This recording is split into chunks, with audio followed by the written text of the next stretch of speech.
people, it works very funnily. When people pay, they take a license to miss a work day and go for a conference. But if it's free, then people say, no, I got a job today. Like, that's funny.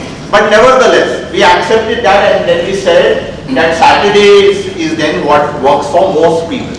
There are still some people who say, hey, we work Saturday half a day, can you keep it the second half? You know, that's going to be a little difficult. And there are some people also asking for Sundays. So now we've arrived at Saturdays. And then there were lots of people who said, no, Mumbai mein log aate hain on Saturdays, but other places they won't come. But tell you what, doesn't matter where we've done, people have turned up on Saturdays and even Sundays. By the way, those who've been wondering whether there's a registration fee and all of that, there's none.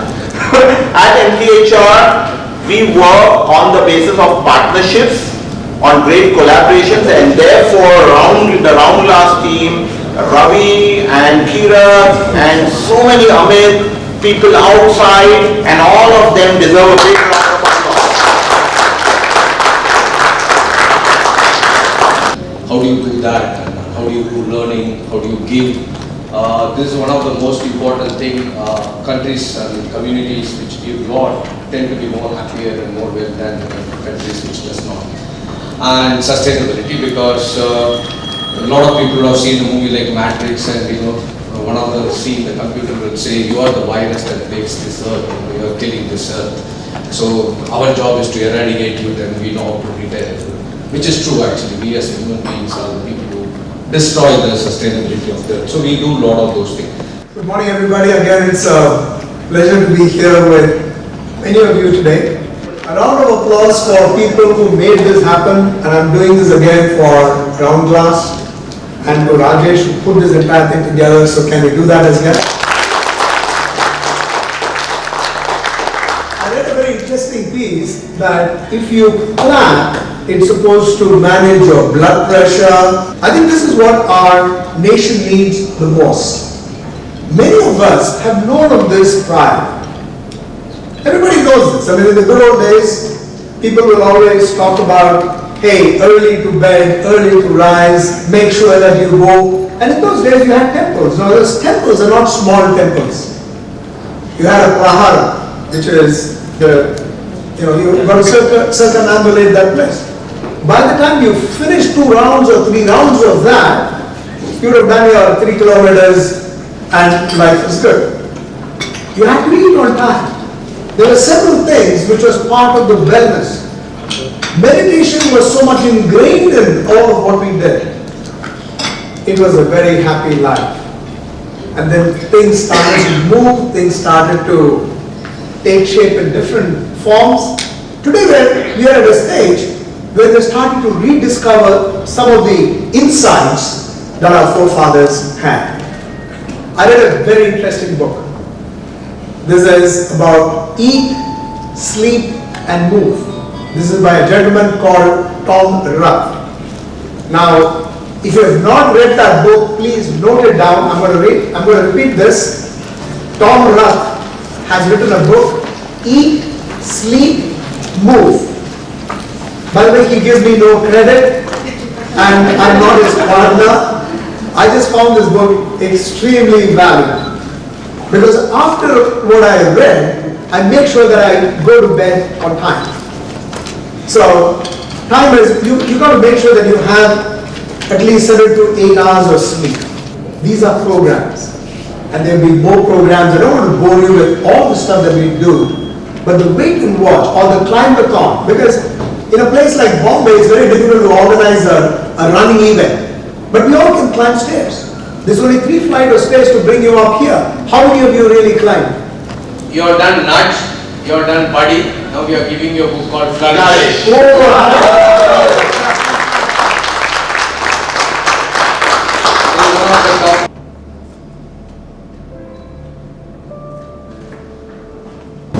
Palms open, eyes closed. Feet on the ground.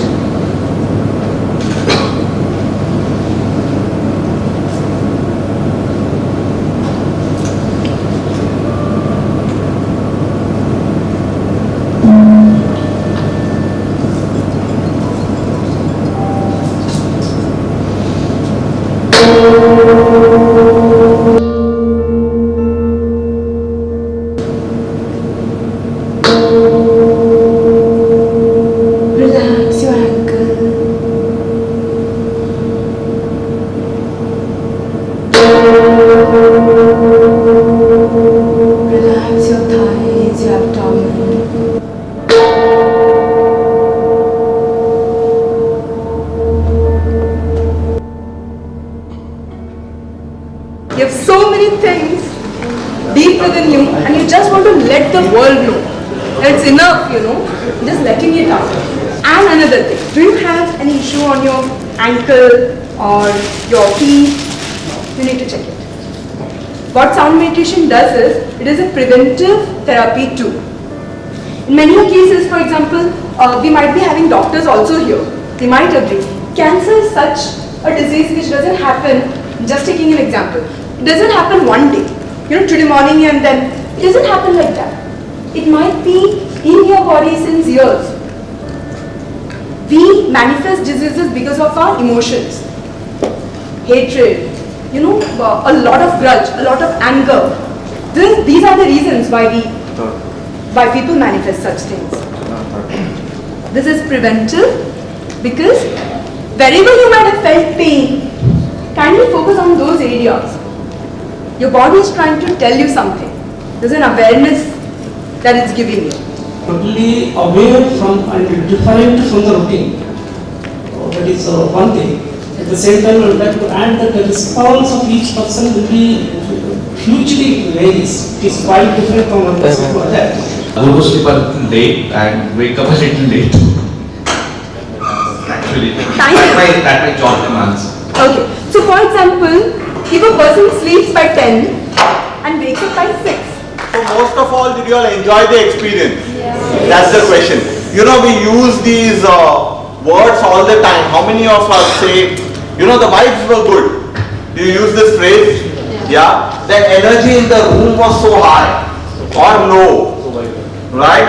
It's just a manifestation of that, and there's so much. So please find out more. But of course, a lot of it, the science of what was happening chemically, will now be revealed by Ravi in a very, very beautiful way. So let's welcome Ravi once again.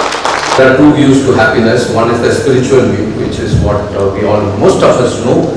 And there is a neuroscience view of happiness. What makes you really feel happy? Your body is an electromechanical chemical factory. So there's something that happens in your body when you feel happy. So I'm going to take you through that science of happiness and give you a perspective of, can I make myself happy at will? I'm going to tell you, yes, you can make yourself happy at will and whenever you want. Scientifically, you have the wherewithal to do. That's what I'm going to share with you. Okay, this is one of the major research that I'm going to share it with you. This is a correlation research. That means evidence were found out and based on which conclusion was drawn. 50% of your happiness is decided by your DNA. There are people who are predisposed to happiness and they will always be happy. And if you are born with that genetics, go and thank your parents because your genetics plays a major role in your happiness. There are enough scientific evidence to show that genetics plays a major role in happiness. And a lot of us blame us for unhappiness due to circumstances, my upbringing, where I was brought up, good parents, bad parents, and good school, bad school, slums and X and Y and X and Y. Correlation wise, only 10% of your happiness is decided by your environment. That means where you are brought up and how you are brought up and X and Y. And I'll share you some scientific data as why that doesn't matter at the point of time. 40% of your happiness is decided by actions and thoughts. And what you heard is one of the thought processes that makes you happy. It's very, very tough in today's world to make your mind quiet because you have a lot of distraction. The technology makes you so addictive. I call them Pavlov's dog. A lot of you heard of Pavlov's dog, right? Rings a bell and it starts salivating. So your Pavlov's dog is your WhatsApp. The moment a team comes, you think Trump is calling you to find out whether it should be a Jamar or not, and your reply decides whether the world will exist or not. So you immediately look at it and then say, oh, yes, do not wage a war. That's my considered view. So you are a Pavlov's dog to the technology. So the thoughts and action. So what she did was a thought and an action which to make you happy. So I'm going to talk about the actions and the thoughts that can make you happy scientifically, and the third is the talk about it. But there is a history to it, so I have to demystify it. There are a lot of things that the spiritual side that taught you about happiness. One of the major science is Zennism, which is what you call Confucius and X and Y. And you see there is something talked about happiness. And this is something that is going to be major theme across the world over a period of time. What you do good to others and how you bring good things to others will make you happy. And this is the first spiritual view of happiness that is today scientifically proven to be true. Okay, this is what today world dominates. When you see people posting on Facebook a great food or a great dress or an X or Y, this is what the Romans taught the world. That can you make yourself happy using your senses? Eat food, gourmet food and finest dresses and finest perfumes. You have 5 senses. Can I use 5 senses to make myself happy? And actually Romans must have found out the neuroscience to happiness, and that's what I'm going to talk about later on. So a lot of paintings, if you go to Louvre or if you go to St. Peter's Vatican Chapel and all, you see a lot of these images which all talks about orgies and happiness and X and Y, and they thought that senses make you happy, and if I can indulge my senses I can make myself happy. And there are a lot of Western influences came in, utilitarianism and materialism, and acquire, I have 1 car, I'm happy, I have 2 cars, I'm happy, I have 1 house, I'm happy. Those are the utilitarian theory. One of the major influence on the world is what we call a Judaism, Christianism. Why this has a major influence is, this is a religion which thought, what the painting stands for? No, actually I had this painting when I was a CHRO on my desk. You know why? This painting is called Judgment Day. There is a day you stand in front of a God and He will decide whether you should go to hell or heaven. And that painting is a beautiful painting, it has a lot of meanings into it.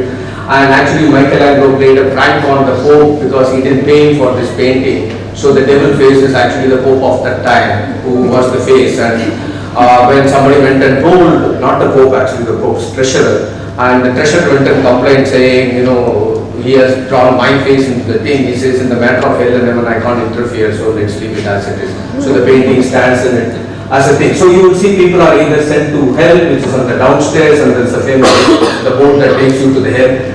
What this religion taught is there is sin and there is unhappiness. And so hence if you, the 10 commandments and X and Y, it started guiding people towards guilt feelings. It's the first time, they were the only species who have a guilt feeling. He married you. That's into religion. So, I went and told in one of the marriages to somebody saying, congratulations for becoming 6th husband of your wife.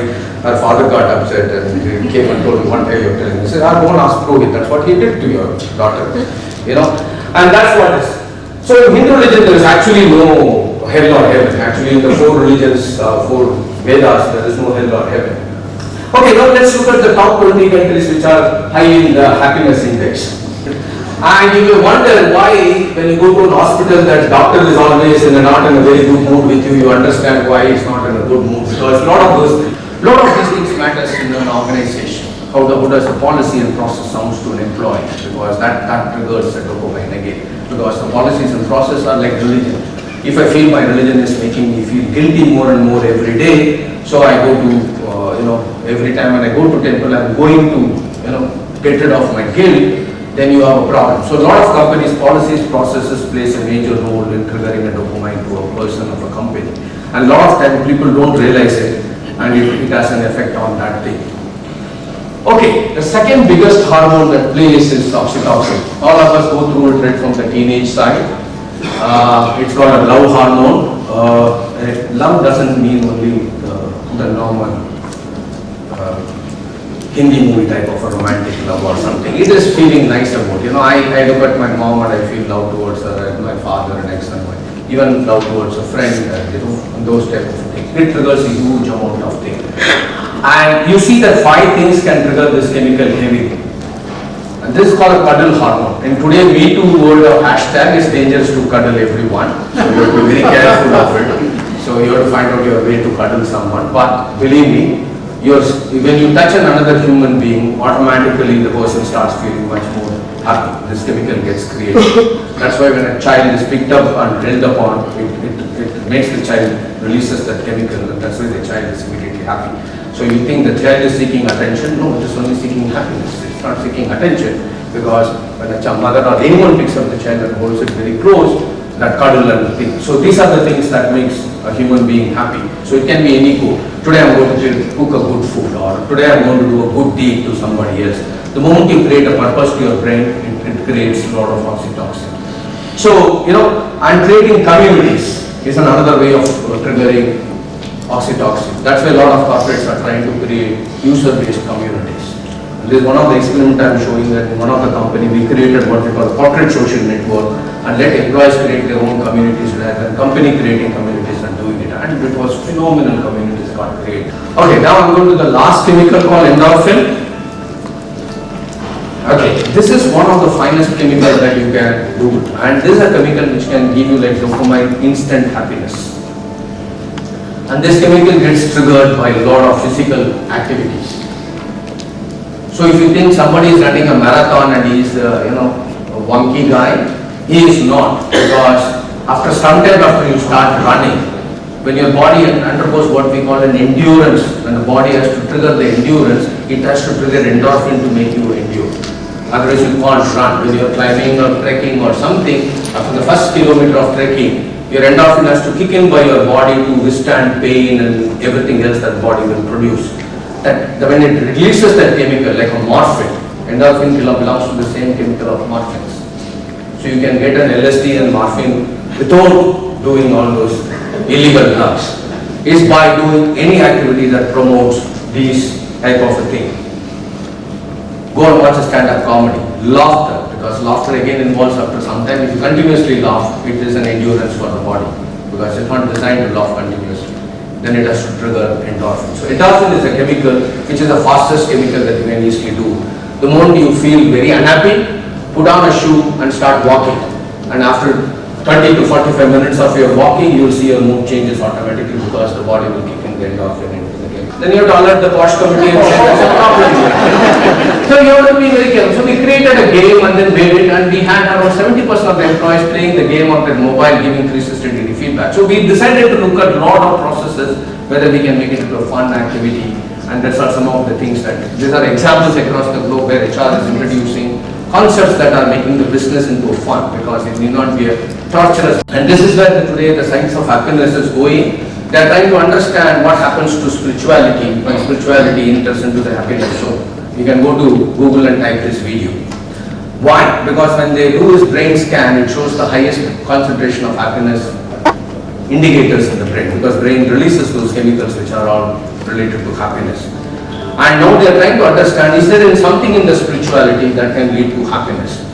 And there are a lot of studies around Buddhism around it, because they have found out that Buddhist religion and the Buddhist practices, that sound is also that you would have heard it in some of the monasteries and etc. Why? Has something to do with the happiness, and the science is doing that thing. And that's what it is there. Don't skin. And thankful for all that is happening to you, including today. Society, Yeah, most of the time not accepting voluntary. They are, commercial things they are accepting. I agree with you. I agree with you. There is a reason that you have to get into an expert to understand how humans emotionally connect. When you ask them to volunteer during their working hours, and people are more than willing to come forward for it. The organization should be open to accepting that some productive time will go towards volunteering, but that's fine. Happiness is through our own actions and thoughts, 10% from the circumstances. What my observation is that our thoughts and the actions, the inputs for these two are the circumstances themselves, or the external things, the inputs for these. So I said it's a correlational research data which is now worldwide accepted, that you can trigger a lot of things within self rather than waiting for the others to happen. So there are people who have been brought up in a bad environment, have been highly successful and highly happy, and actually some of the countries that are there in the happiness index are the poorest countries. I can scan your brain and see whether you're happy or not, because the brain has enough markers for happiness, but scanning the brain is a very, very dangerous process for the body itself. But yeah, then that is best left to a psychiatrist to figure it out whether you are actually depressed, because a lot of our concept of depression is not a depression. You are unhappy and you are considering it a depression. Certain is a depression which is now it has become biological. It is no more a thought process, it has now become body process. Okay, please let's give a round of applause. First of all, let's understand this concept of Swarga or Narak, okay, because I'm very, very interested in Indian concept, happy to connect with you online. One of the reasons why India doesn't have a Swarga or Narak is because it's believed it's created by the human on earth itself. So please understand this. So it can't get better than that. Which means that you don't need even psychology to tell you that. Our very scriptures have mentioned since time immemorial that your mind is the creator of what heaven and hell are. They are not destinations that you go to. But the ways of generating happiness, like he also said, are pretty simple. And one of the ways of doing it is giving. And you will hear a lot from that from Sir Tilak sir in our last session today, right? And we also create that opportunities at MTHR. So when the time comes, and we typically do it during the week of giving in October, I would request all of you to raise your hands first. There's no point if, we all learn about science of happiness and look at all happy countries and all of that, and when the time comes we say we don't have time. Are you with me? Yes. So we create those opportunities. The other is to enjoy community. The ways are pretty simple. I can guarantee without measuring your chemicals when you are here, you are happy. Well said. So, Round Glass is an organization that, you will see some of their member companies also over here in the panel, so you will hear from them. So, Ravi's introduced Round Glass, I'm not going to speak about that. Let's just say it's an organization that is helping and promoting wellness in India and across the world. Okay. We are a voluntary setup, 100% voluntary, not for profit, non-commercial organization for the last almost now 16 years. Okay, we are 16,000 plus people. We were 16,000 plus members across the world 5 years back. And I'm called RK, Rajesh Gupta is called RG for obvious reasons to avoid the confusion. We formed this in 2002 with no vision in mind. Okay, we just thought that we want to create an organization where we can come together and enjoy. That was the only vision. But just that we found that the way we did things, as we discovered since morning, was so much of fun that people said you must do more. So all that MTHR is because of you, the members. So that's why we have just kind of kept on growing. Now we don't count numbers anymore. I gave you the numbers just to impress you so that you at least know it's an organization worth, a community worth joining. Because a lot of things like Madhava asked depend upon how big, great you sound. And we have members across the world. So at least 2,000, 3,000 must be in 10 locations outside of India. In India, we are very much present and thriving in 10 locations again. We don't call them chapters again because we feel chapter often becomes a power game. Right? So my chapter is competing with your chapter, will compete with the chapter up north and so on. We don't want that. So we only have volunteers. So Vikram or anyone over here, Sai, Narsimha, Madhav, Madhu, all volunteer for Hyderabad. They have no titles. Kshitij, please clap for him as they come. Aparna and Dr. Naveen Babu, please clap. Good afternoon all. Good afternoon. First of all, I would like to thank the organizing committee for making me part of this wellness program. Day before yesterday night only I got the invitation. So I just asked my client what I can do for you. Because when I came to Hyderabad 4 years before, what I see specifically is every corporate company is aware of wellness, but where they are focusing is divided into physical wellness, social wellness, mental wellness and community wellness. But from the medical background, when you see, there will be 3 types of wellness: physical wellness, physiological wellness, psychological wellness. Mental, community, social all come under psychological wellness, where this psychological wellness will also interdependent on the physiology of the body, the chemical reactions which is carrying the body to work for the organs. And these two are completely interdependent on the physical wellness. Most of the corporate companies always focus on psychological wellness, how to make them happy, how to impress, how to prize them, how to give rewards, like that. Most of the recreational activities will be done. How many people, for me the definition of wellness is simple. A person whoever works in the workplace should feel comfortable and happy and should carry that emotion to his home also, so that the interdependent people on that candidate also feels good, so that you are covering physical and psychological. To believe this, will fall in cancer. Cancer is not a problem. Cancer is the replication of the cell where we need to accept the universal truth. Okay? When a boy comes to this world, the cell will replicate, he grow. When he grows, we feel good, right? But when the same thing happens after 75 years, we'll get upset. So, if you see all the 100 years of age, everyone somewhere fall in the trap, according to your age. Okay? But when it comes to the workplace, 25 to 45, if we tune our body before it arises, if we tune our body before obesity starts, then we can extend the problem. Okay? Got the point? Yes. Simple. That is wellness. Whatever the, suppose today morning I came here, Swapna will done meditation. Many people, they are doing like this.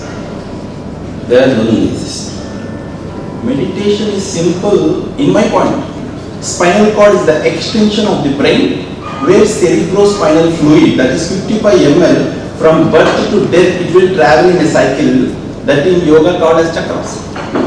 In meditation, thinking of images, something is not a concept. Core concept is thinking of your alignment, breathing and heart rate. When you are doing like this for 30 minutes, you are focusing the vessel which is supplying from heart to brain. Someone questioned that I feel some stress like that, right? The main logic behind that is when the blood vessel is compressed here, then there will be reduction of blood supply to the brain which gives negative vibes.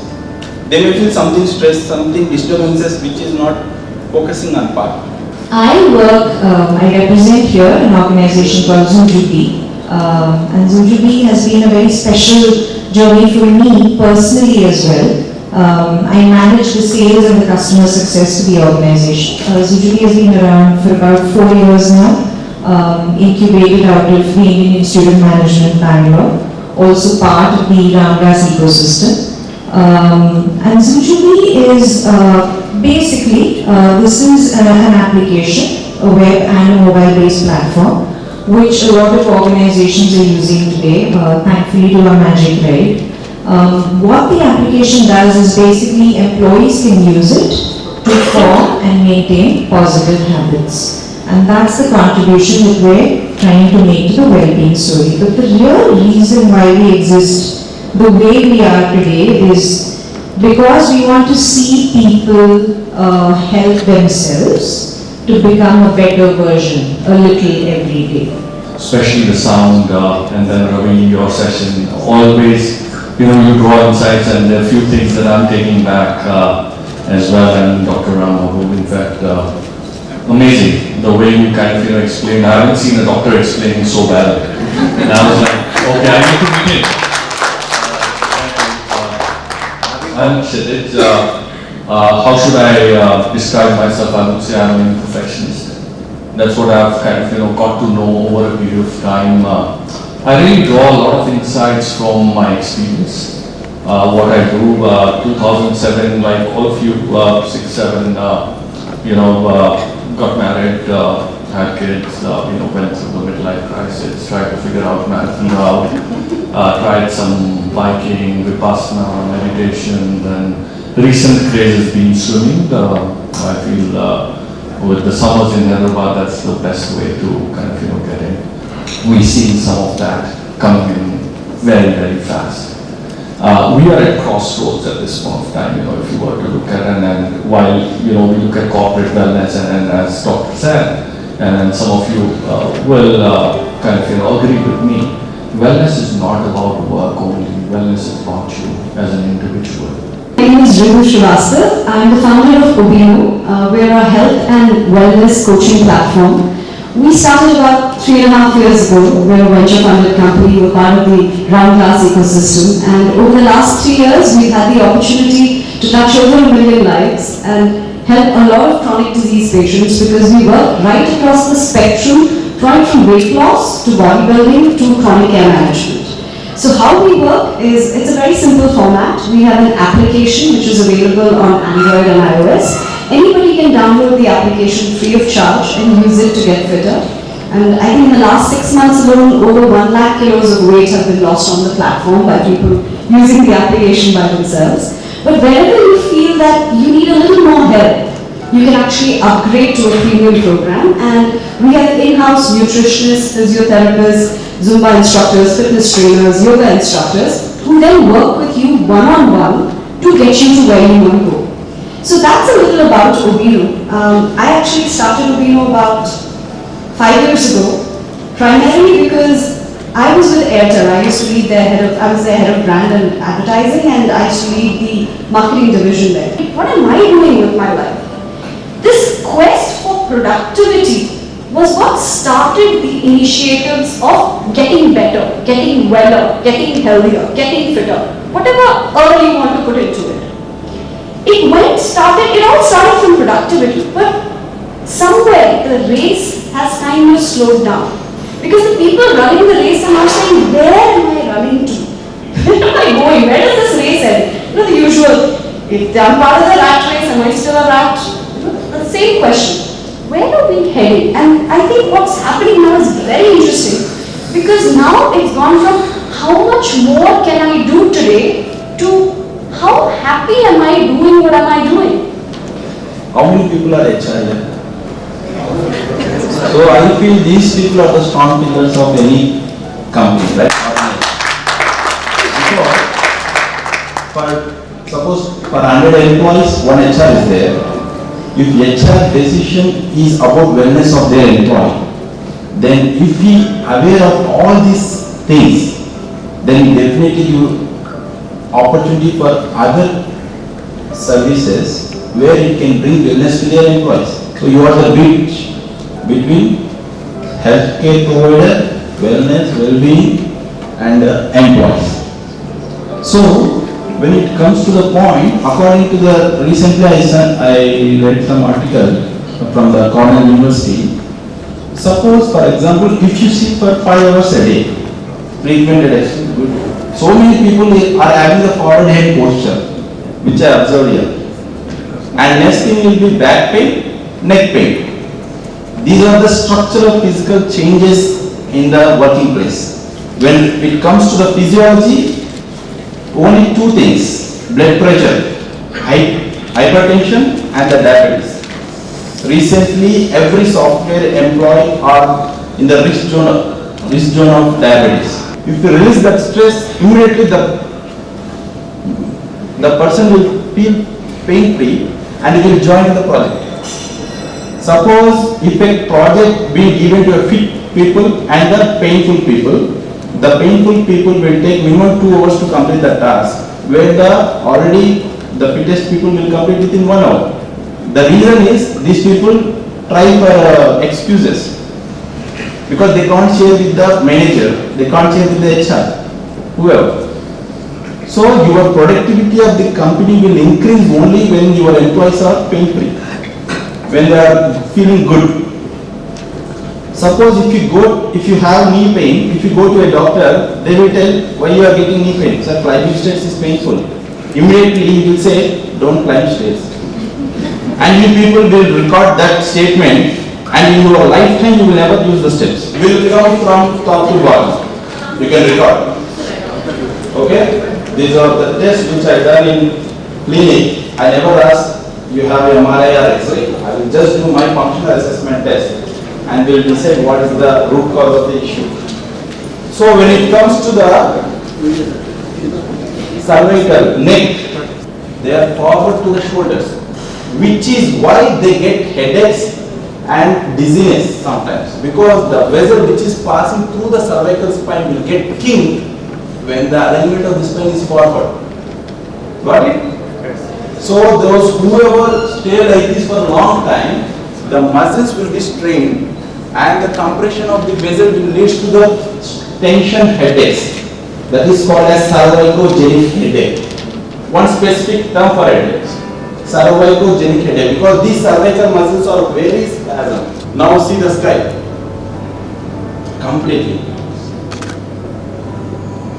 So he is not able to lift it completely because there is a bone regeneration. Already the facet joint, the upper and lower segment of the spine got connected the facet joint which is blocked for him, so he is not able to lift it completely. We don't see all these things in MRI. They will say only bulge. Okay, how many people are feeling painful? No one, good. Then turn 45 degrees towards right side and touch your chin towards your axilla. Right? Are you feeling painful? Is not good. Okay? Do you feel any sensation over right compartment? No. Same thing repeated on left side? Yes. So one fellow is responsible. He may get the tingling sensations in future, that is called as cervical radiculopathy. Means this angle may compress the nerve which is passing on the sides. At that specific angle you stress. If the stress segment is compressing the nerve, that is prone for him. The expressway, we are facing very bad politics across India. That is the reason nowadays, if anybody wants to contest in elections, MLA or MP, they need to spend crores of rupees. So this is the reason right people are not getting into the politics. So we have devised one model, zero budget politics. Anybody get into the politics without spending even single paisa. We have conducted 20 sessions across nation. We have spoken in even UK Parliament and we are coming US also coming next. See, if anybody wants to be politician, be connectors, we can make you MLA or MP, whatever it may be, provided if you are interested to serve the society better way. See, if the politics is right, then your money is safe. Otherwise, Vijay Mallya, Nirav Modi will come to you. So the issue is, we need to have better politicians, better politics, so that we can live in better society.